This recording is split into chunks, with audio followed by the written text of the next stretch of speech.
ప్రశ్న రావణ్ ఈ పేరు చెప్పుకొని ఈరోజు రాష్ట్రంలో ప్రతి ఒక్క జనసేన నాయకుడు రక్తంలో చలచలచల మరిగే రక్తం నరాల్లో ప్రవహిస్తున్న పరిస్థితి కనిపిస్తూ ఉంది. ఎందుకంటే ఈరోజు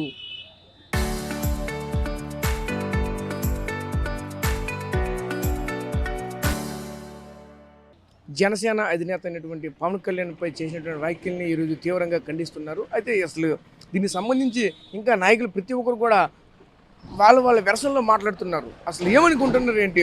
మనతో పాటు మాట్లాడడానికి పార్వతీపురం మన్యం జిల్లా కురుపాం నియోజకవర్గానికి సంబంధించినటువంటి జనసేన నాయకులు కూడా ఉన్నారు. వాళ్ళతో కూడా మాట్లాడే ప్రయత్నం చేసేద్దాం. చెప్పండి, ఎలా చూడాలి ఏంటి వీళ్ళు కృష్ణారావణ్ చేస్తున్నటువంటి వ్యాఖ్యలు ఏ విధంగా చూడాలి? ఆయన యొక్క అరెస్ట్ని కూడా కొంతమంది వామపక్షాలు కావచ్చు, కొంతమంది నాయకులు కూడా ఖండిస్తుంది. దీన్ని ఎలా చూడాలి? దీన్ని కేవలం కులాల మధ్య రెచ్చగొట్టే ఒక విద్వేష భావం. పవన్ కళ్యాణ్ గారిని ఏదో రకంగా కులాల మధ్య చిచ్చు పెట్టడానికి చేస్తున్న ఒక దుశ్చర్యగానే దీన్ని మేము భావిస్తాం. ఎందుకంటే ఒక డిప్యూటీ సీఎం కేవలం ఆయన యొక్క విజను, ఆయన యొక్క ఆలోచన విధానాలు, ఆయన చేసే ప్రజలకు చేసే గుణం, ఆయన యొక్క దూరదృష్టిని నచ్చే గౌరవ ప్రధానమంత్రి గారు ఆయన ఆరోగ్యం బాగోలేకపోయినప్పటికీ ఆయన చూడడానికి పరామర్శించి ఆ స్థాయి వ్యక్తిని ప్రశ్నించే అంత స్థాయి ప్రశ్న రావుంది కాదు. అలాంటి ప్రశ్న రావణ ఈయన పేరే బచ్చలకూర జోసఫ్. కేవలం ఒక క్రిస్టియానిటీకి సంబంధించి ఒక దళిత క్రైస్తవ సభని పెట్టి దానిలో పవన్ కళ్యాణ్ గారిని ఉద్దేశపూర్వకంగా తిట్టి దీన్ని కేవలం ఏదో ఒక యూట్యూబర్ ఛానల్గా ప్రశ్న అనే కృష్ణారావణ్గా యూట్యూబ్ ఛానల్గా పెట్టి ఏదో పబ్లిక్ అయిపోతాం, పవన్ కళ్యాణ్ గారిని ఉద్దేశపూర్వకంగా దుర్భాషలు ఆడితే, వ్యక్తిగతంగా వెళ్తే పబ్లిక్ అయిపోయి ఫేమస్ అయిపోతామని ఒక దుశ్చర్య. రెండో విధంగా కేవలం ఈ యొక్క చర్యని వైసీపీ పార్టీ దీన్ని ఏదో కృష్ణారావణ్ గారిని అరెస్ట్ని తీవ్రంగా ఖండిస్తున్నారు, అది చేస్తున్నారు. కానీ కృష్ణారావణ్ కులాల మధ్య చిచ్చు పెట్టి వ్యక్తిగత దోషం చేసిన దాన్ని ఖండించడం లేదు. దేనికోసం వీళ్ళు ఖండించట్లేదు. అయినా కృష్ణారావణ్ అనే వ్యక్తి ఏదైతే మీటింగ్ పెట్టారో దాని సారాంశం మాట్లాడే కానీ దానికి పవన్ కళ్యాణ్ గారికి సంబంధం ఏంటి? పవన్ కళ్యాణ్ గారు ప్రభుత్వంలో ఉన్నారు, ఆయన ఒక డిప్యూటీ సీఎంగా ఉన్నారు. ఆయన అనునిత్యం ప్రజలకు ఏ విధంగా సేవ పడాలనే చేశారు. అసలు ఆయన పెట్టిన 7 సిద్ధాంతాల్లో మొదటి సిద్ధాంతమే కులాలని కలిపే ఆలోచన, కుల ప్రస్తావన లేని రాజకీయం. ఈ యొక్క బలమైన నినాదం పెట్టి ఆయన వచ్చారు. గమనించారో లేదో, ఈ కృష్ణారావణ్, జాడా శ్రావణ్ కుమార్, లేకపోతే ప్రకాష్ రాజ్ వగేరా ఎంతోమంది ఈ కాపు నాయకులు, ఈ వైసీపీ పార్టీకి చెందిన కాపు నాయకులు ఎంతోమంది కూడా పవన్ కళ్యాణ్ గారు మాట్లాడే మాటలు వినాల్సి ఉంది. ఆయన ఒక మాట అన్నారు మొన్న ఒక మీటింగ్లో, ఏదైతే ఈ భారతదేశంలో ఎస్టీ హాస్టళ్ళు, బీసీ హాస్టళ్ళు, మైనారిటీ హాస్టల్ అని కాకుండా అందరికీ కలిపి ఒకే హాస్టల్ పెట్టాలనేంత పెద్ద భావన, అలాంటి స్టేట్మెంట్ ఇచ్చే దమ్ము ఈ నాయకులకి ఎవరికైనా ఉందా? ఈ జాడా శ్రావణ్ కుమార్ ఏదో పవన్ కళ్యాణ్ ఉద్దేశించి నేను తర్వాత డిప్యూటీ సీఎం అయిపోతాను అని ఏదో ప్రగాలాలు పలుకున్నాడు. 37-67 ఓట్లు వచ్చి నువ్వు డిప్యూటీ సీఎం అయిపోతావా? ఆయన స్థాయి అనేది నీ విమర్శించడానికి? జాడా శ్రావణ్ కుమార్ గారిని నేరుగా ప్రశ్నిస్తున్నావు. పవన్ కళ్యాణ్ గారిని మీరు విమర్శించే స్థాయి కూడా మీకు ఇంకా ఆ స్థాయికి కూడా మీరు రాలేదు. కేవలం మీరు ఏంటంటే కులాల మధ్య చిచ్చు పెట్టడానికి, అన్యం పుణ్యం తెలియని అమాయకుల్ని ఏదో ఒక మభ్య మాటలు పెట్టి చేయడానికే తప్ప మీరు ఎటువంటిది కూడా చేయలేరు. పవన్ కళ్యాణ్ గారి మీద మీరు ఎటువంటి వ్యక్తిగత విమర్శలు చేసినా, ఆయన్ని మీరు కులానికి ఆపాదించాలని చూసినా ఏ ఒక్క జన సైనికుడు కూడా నార్మల్గా ఉండడు. మీ యొక్క వ్యక్తిగత విషయాలు, మీరు ఏ విధంగా ఈరోజు రాజకీయాల్లో ఉంటున్నారో, మీరు ఎన్ని పార్టీలు అట్నుంచి ఇటు తిప్పుతున్నారో, మీ ప్రతి చరిత్రను కూడా జన సైనికులు, జనసేన పార్టీ, జనసేన నాయకులు అదే దృష్టి పెట్టి మిమ్మల్ని వీధిలోకి తీర్చడం మట్టుగా జరుగుతుంది. పవన్ కళ్యాణ్ గారు ప్రత్యేకంగా ఈ సోషల్ మీడియాలో మీరు ఏదైతే దుశ్చర్యలకు పాల్పడుతున్నారో దానికోసం స్పెషల్ టీంను ఏర్పాటు చేశారు.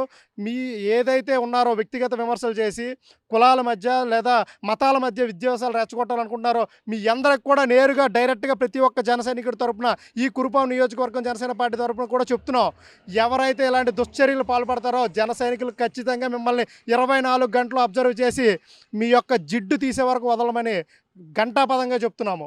అదేవిధంగా ఈరోజు కురుపాం కాన్స్టిట్యున్సీలో కూడా ఈ కృష్ణారావణ్ మీద కంప్లైంట్ చేయడం జరిగింది. అదేవిధంగా రానున్న రోజుల్లో ప్రకాష్ రాజ్ మరియు జాడా శ్రావణ్ కుమార్ల మీద కూడా కేసులు నమోదు చేస్తాం. ఎందుకంటే సోషల్ మీడియా వేదికగా ఏదైతే భారత రాజ్యాంగం డాక్టర్ బిఆర్ అంబేద్కర్ గారు వాక్ స్వతంత్ర హక్కును కల్పించారు కదా అని చెప్పి నీ ఇష్టం వచ్చినట్టు మాట్లాడతాము, ఇంట్లో వ్యక్తుల మీద మాట్లాడతాం, భార్యల మీద మాట్లాడతాం, ఇంట్లో ఉన్న పిల్లల మీద మాట్లాడతాం, వ్యక్తిగత దూషణలు చేస్తామంటే ఈ చట్టం ఏం ఊరుకోదు. చట్టం తన పని తాను చేసుకునే పోతుంది. ఈరోజు అధికారంలో ఉన్నప్పుడే కాదు, అధికారంలో లేనప్పుడు కూడా పవన్ కళ్యాణ్ గారు ఎప్పుడు కూడా ఒకటే స్టాండ్ తీసుకుంటారు. అలాంటి నాయకుడిని మళ్ళీ మీరు ముందు కానీ వెనక కానీ ఏ తరంలో కూడా చూడరు. ఒక కులం గురించి కానీ ఒక మతం గురించి కానీ అంత కరాఖండిగా, అంత నిక్కచ్చిగా పబ్లిక్లో ఒక ఓటు పోతుందనే భయం లేకుండా కరాఖండిగా ఇచ్చే ఏకైక నాయకుడు మా అధ్యక్షులు పవన్ కళ్యాణ్ గారు. దాన్ని మీరు గమనించాలి. పవన్ కళ్యాణ్ గారికి కులం లేదు, మతం లేదు. కేవలం ప్రజలకు మంచి చేయాలనే ఒకే ఒక ఉద్దేశం. దీన్ని గమనించాలి. కబడ్దార్ ఏ ఒక్క రాజకీయ నాయకుడైనా, అది వైసీపీ పార్టీ అవ్వచ్చు, లేదా ఇలాంటి జాడా శ్రావణ్ కుమార్, ప్రకాష్ రాజు, కృష్ణారావణ్, లేకపోతే చిన్న చిన్న యూట్యూబర్లు ఎవరైనా సరే పవన్ కళ్యాణ్ గారికి కులాన్ని ఆపాదించిన, వ్యక్తిగత దోషం చేసినా సరే జన సైనికులు ఎవరు కూడా ఊరుకోరు. ప్రతి ఒక్కరికి పర్సనల్ లైఫ్ ఉంటుంది. ఆ పర్సనల్ లైఫ్ని మీరు కూడా చాలా ఇబ్బందుల్లో గురి అవుతారు. ఎవ్వరు కూడా తప్పులు చేయడం సహజం. చాలా జాగ్రత్తగా ఉండాల్సిందిగా కోరుచున్నాం. అంటే ముఖ్యంగా ఒకటే చెప్తా ఉన్నారు, జనరల్గా ప్రశ్నించడం అనేది మీరు చెప్పారు వాక్ స్వతంత్రం హక్కు ఆల్రెడీ రాజ్యాంగంలో రాసి పెట్టుందని చెప్తూ ఉన్నారు. అదే క్రమంలో మరోవైపు ఒక ప్రశ్నిస్తే తప్పేముంది. అదేవిధంగా ముఖ్యంగా చూస్తూ ఉంటే ఒక ప్రశ్నించిన మాత్రానే దేశద్రోహం కేసు పెడతారా అంటూ కూడా ప్రశ్నిస్తూ ఉన్నారు. ఈరోజు విపక్షాలు కావచ్చు, వామపక్షాలు కావచ్చు, అంతా కూడా మరింత మండిపడుతూ ఉన్నాయి కొన్ని సందర్భాల్లో. దీన్ని ఎలా చూడాలి? విపక్షాలకి వేరే ఒక్క ఉద్దేశం ఏమీ లేదు. ఏదైనా ఒక చిన్న ఇన్సిడెంట్ జరుగుతుందో దాన్ని ద్వంద్వ వైఖరిలో చూపిద్దామని ప్రశ్నించడమే. ప్రశ్నించే తత్వం కూడా ఒక పద్ధతి ఉంటుంది. దానికి ఒక లైన్ అంటూ ఒకటి ఉంటుంది. మరీ ప్రశ్నించవచ్చు, ఎప్పుడు వ్యక్తిగతంగా కాకుండా ఇప్పుడు చేస్తున్న సామాజిక మార్పుల విషయంలో కానీ, లేకపోతే అభివృద్ధి పదంగా కానీ, లేకపోతే సంక్షేమ పథకాల మీద కానీ, ప్రభుత్వ పనితీరు మీద ప్రశ్నించమనండి. ఎవరు కాదన్నారు? ఈ ప్రశ్నించడం అనే ఒక తత్వాన్ని తీసుకొచ్చిందే ముఖ్యమంత్రి పవన్ కళ్యాణ్ గారు. ప్రశ్నించే తత్వాన్నే తీసుకొచ్చి ఇంతమంది యువతలో ఈరోజు మేము కూడా ప్రశ్నించే ఈరోజు అధికారంలోకి వచ్చాం. మేము ఈ గత వైసీపీ పాలనలో ప్రశ్నించాం, కానీ ఎవరం కూడా హద్దు దాటి వ్యక్తిగత విమర్శలు చేసి ప్రశ్నించే తత్వం లేదు కదా. ఎవరైనా సరే ప్రశ్నించడం అనేది కావాలి. ప్రశ్నించండి. మేము ఏమైనా అధికార దుర్వినియోగం చేసినా, లేకపోతే మేము ఏమైనా సంక్షేమ పథకాల్లో లోటు చేసినా, లేకపోతే మా మేనిఫెస్టో మీద మేము మాట తప్పినా, లేకపోతే గిరిజనులకు కానీ లేదా బలుగు బలహీన వర్గాలు కానీ ప్రభుత్వం అన్యాయం చేస్తే ప్రశ్నించమనండి. కానీ ప్రశ్నిస్తున్నాము అనే ఒక ముసుగులో మత విమర్శలు కానీ, లేకపోతే వ్యక్తిగత దోషణలు కానీ, కులాల మధ్య చిచ్చు కానీ పెడతామంటే చట్టం తన పని తను చేసుకుంటూనే పోతూ ఉంటుంది. దీన్ని ప్రతి ఒక్కరు గమనించాలి. ప్రజలు కూడా దీన్ని గమనిస్తూ ఉన్నారు. Okay, right. సో చూసాం కదా, ముఖ్యంగా ఒకటే చెప్పుకొస్తున్న నేపథ్యం అయితే కనిపిస్తూ ఉన్నది. ఏదైతే ఈరోజు ప్రశ్నించడం అనేది తప్పుకోవద్దు, వ్యక్తిగత దోషాలకు వెళ్తే మాత్రం మేమైతే ఊరుకునేది లేదు. మా అధ్యక్షుడు పవన్ కళ్యాణ్ పైన మరింత వ్యక్తిగత దోషాలు అయితే చేశారో మేమైతే ఊరుకునేది లేదు. అదే క్రమంలోనే ఏదైనా ప్రభుత్వ పరంగా ఉన్నటువంటి ఏదైనా లోట్లుంటే ఎటువంటి వీటిని మీరు ప్రశ్నించండి, మేమైతే ఎక్కడ మేము తప్పుపట్టాం. కానీ చిన్న చిన్న యూట్యూబ్లు పెట్టుకొని వచ్చి వాళ్ళు ప్రశ్నిస్తే మాత్రం మేమైతే ఊరుకునేది లేదంటూ కూడా గట్టిగానే చెప్తూ ఉన్నారు. రానున్న రోజుల్లో ఎవరైతే జడా శ్రావణ అయితే కావచ్చు, అలాగే ప్రకాష్ రాజు కావచ్చు, వాళ్ళపైన కూడా మేమైతే కేసులు నమోదు చేస్తామంటూ కూడా చెప్తూ ఉన్నారు. ఇప్పటికే ఎవరైతే రావణ్ పని మీద కూడా ఈ పోలీస్ స్టేషన్లు ఇప్పటికే కేసులు నమోదైన పరిస్థితి కనిపిస్తూ ఉన్నాయి. ప్రస్తుతం ఇది ఇక్కడ ఉన్నటువంటి తాజా పరిస్థితి. కెమెరా పర్సన్ నాయుడు రాజేష్, సార్ టీవీ, కుర్పం నుంచి, పార్వతీపురం, మన్యం జిల్లా.